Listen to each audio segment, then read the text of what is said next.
ಇವತ್ತಿನ high budget movies ದುನಿಯಾದಲ್ಲಿ ಒಂದು simple complete ಮೂವಿನ ನೋಡಿದೆ. ಯಾವುದಪ್ಪ ಅಂದರೆ ತೀರ್ಥರೂಪ ತಂದೆಯವರಿಗೆ ಅಂತ. ಭಾಳ ಕ್ಯಾಚಿ ಟೈಟಲ್. ನಾ ಆನ್ಲೈನಲ್ಲಿ ರಿವ್ಯೂಸ್ ನೋಡಿದೆ, ಒಳ್ಳೆ ವಿಮರ್ಶೆಯನ್ನು ಪಡ್ಕೊಂಡಿತ್ತು. ಈ ವಾರ ನೋಡೋಣ ಅಂತ ನೋಡಿದ್ದು. ಇದನ್ನು ಡೈರೆಕ್ಟ್ ಮಾಡಿರೋರು ಜಗನ್ನಾಥ್ ಅವರು. ಇವರು ಲಾಸ್ಟ್ ಮೂವಿ ಒಂದಿಸಿ ಬರೀರಿ ಅಂತ ಮೂವಿನ ನೋಡಿದ್ವಿ. ಭಾಳ ಇಷ್ಟ ಆಯಿತು. ಸ್ಟೋರಿ ಮಾತ್ರ ಒಂಥರ ಎಮೋಷ್ನಲ್ ಜರ್ನಿ, ರಿಯಲಿಸ್ಟಿಕ್ ಆಗಿದೆ, ಎಲ್ರಿಗೂ ಕನೆಕ್ಟ್ ಆಗುವಂಥ ಸ್ಟೋರಿ. ಇದರಲ್ಲಿರೋ ಹೈಲೈಟ್ಸ್ ಏನಪ್ಪ ಅಂದರೆ ಡೈರೆಕ್ಷನ್ನು, ರೈಟಿಂಗು ಮತ್ತು ಸ್ಕ್ರೀನ್ ಪ್ಲೇ ಹಾಗೂ ಸಿನಿಮಾಟೋಗ್ರಫಿ. ಹಾಡುಗಳು ಕೂಡ ಅಷ್ಟೇ ಚೆನ್ನಾಗಿದ್ದಾವೆ. ಇದರಲ್ಲಿ ಮಾಡಿರೋಂಥ ಪಾತ್ರಗಳು ಒಬ್ರಿಗಿಂತ ಒಬ್ಬರು ಚೆನ್ನಾಗಿ ನಿಭಾಯಿಸಿದ್ದಾರೆ. ಲೀಡ್ ಆ್ಯಕ್ಟರ್ಸ್ ಇರ್ಬೋದು, ಪೋಷಕ ಪಾತ್ರಗಳು ಸಿತಾರ ಅವರು, ರಾಜೇಶ್ ಅವರು, ರವೀಂದ್ರನ್ ಅವರು, ಬೆಂಗಳೂರವರು ಫಸ್ಟ್ ಟೈಮ್ ಕನ್ನಡದಲ್ಲಿ ಆ್ಯಕ್ಟ್ ಮಾಡ್ತಿದ್ದಾರೆ. ಇದರಲ್ಲಿ ನನಗೆ ಇಷ್ಟ ಆದಂಥ ಅಂಶಗಳು ಏನಪ್ಪ ಅಂದರೆ DVG ಅವರ ಸಾಲುಗಳನ್ನ ಉಪಯೋಗಿಸ್ಕೊಂಡಿದ್ದಾರೆ.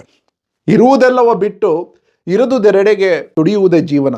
ಈ ನಮ್ಗೆ ಏನು ಸಿಕ್ಕಿದೆ ಅದ್ರಲ್ಲಿ ಖುಷಿ ಪಡೋದು ಬಿಟ್ಟು ಬೇಡದೇ ಇರೋದನ್ನ, ಇಲ್ಲದೇ ಇರೋದ್ರ ಬಗ್ಗೆ ಯೋಚನೆ ಮಾಡ್ಕೊಂಡು ಜೀವನ ಕಾಲ ಕಳೆದ್ಬಿಡ್ತೀವಿ. ಅದನ್ನು ಭಾಳ ಚೆನ್ನಾಗಿ ನಿರೂಪಣೆ ಮಾಡಿದ್ದಾರೆ. ಹಾಗೆ ಒಬ್ಬ ತಾಯಿ ತನ್ನ ಮಗನಿಗೋಸ್ಕರ ಎಷ್ಟು ಕಷ್ಟಪಟ್ಟು ಬೆಳೆಸ್ತಾಳೆ. ಒಬ್ಬ ಗಂಡ ಇಲ್ದೇ ಇರ್ಬೇಕಾದ್ರೆ ಬರೀ ಒಬ್ಬ ಹೆಂಗಸು, ಒಬ್ಬ ಮಹಿಳೆ ತನ್ನ ಮಗುವಿಗಾಗಿ ಎಷ್ಟು ಕಷ್ಟಪಟ್ಟು ಆ ಮಗುನ ಬೆಳೆಸ್ಬೇಕಾದ್ರೆ ಏನೆಲ್ಲ ಕಷ್ಟಗಳಿರುತ್ತೆ, ಸಮಾಜದಲ್ಲಿ ಏನೆಲ್ಲ ಕಷ್ಟಗಳನ್ನ ಆ ತಾಯಿ ಅನುಭವಿಸ್ತಾಳೆ. ಇವಾಗಂತೂ ವಿಡಿಯೋಗಳು ವೈರಲ್ ಆಗ್ಬಿಡ್ತವೆ, ಯಾವ ರೀಸನು ಗೊತ್ತಾಗಲ್ಲ. ಅವ್ರಿಗೆ ಗೊತ್ತಿದೆಯೋ ಗೊತ್ತಿಲ್ವೋ ನೆಗೆಟಿವ್ ಆಗಿ ವೈರಲ್ ಆಗಿಬಿಟ್ಟಿರುತ್ತೆ. ಅಂಥ ವಿಕ್ಟಿಮ್ಸು ಪಡುವಂಥ ಕಷ್ಟಗಳು, ಆ ಟ್ರಾಮಾ, ಅವ್ರ ತಂದೆ ತಾಯಿಗಳು ಪಡುವಂಥ ಕಷ್ಟಗಳು, ಏನು ಬೇಕಾದ್ರೂ ಕದಿಬೋದು ನಮ್ಮ ಹತ್ರ. ನಮ್ಮಲ್ಲಿರೋ ಗುಣ, ನಮ್ಮಲ್ಲಿರೋ ಬುದ್ಧಿವಂತಿಕೆ, ನಮ್ಮಲ್ಲಿರೋ ಕ್ಯಾರೆಕ್ಟರ್ನ ಯಾರು ಏನು ಮಾಡೋಕ್ಕಾಗಲ್ಲ. ಬೇರೆ ಸ್ಥಳಕ್ಕೆ ಹೋಗಿ ಅಲ್ಲಿ ಒಳ್ಳೆ ಕೆಲಸಗಳನ್ನು ಮಾಡಿ ಅಲ್ಲಿರುವಂಥ ಜನರ ಮನಸ್ಸನ್ನು ಗೆದ್ದು ಅವರ ಫೋಟೋನ, ಅಲ್ಲಿರುವಂಥ ಜನಗಳು ಅವ್ರ ಫೋಟೋನ ಇಟ್ಕೋತಾರೆ ಅಂದರೆ ಎಂಥ ಸಾಧನೆ ಇರಬೇಕು. ಅದನ್ನು ಭಾಳ ಚೆನ್ನಾಗಿ ತೋರಿಸಿದ್ದಾರೆ. ಇನ್ಫ್ಲೂಯೆನ್ಸರ್ಸು ಅಥವಾ ಆರ್ಟಿಸ್ಟ್ಗಳು ಬೇರೆಯವ್ರನ್ನ ನಗಿಸ್ತಾ ಇರ್ತೀವಿ, ನಮ್ಮ ಫ್ಯಾಮಿಲಿಯವ್ರ ಜೊತೆಗೆ ಆ ನಗುವನ್ನು ಹಂಚ್ಕೊಂಡಿರಲ್ಲ, ಅವ್ರ ಜೊತೆ ಸರಿಯಾಗಿ ಮಾತಾಡಿರಲ್ಲ. ಇದೆಲ್ಲ ವಾಸ್ತವಿಕ. ಎಲ್ಲ ಸುಮಾರು ಪಾಯಿಂಟ್ಸ್ ಇದೆ.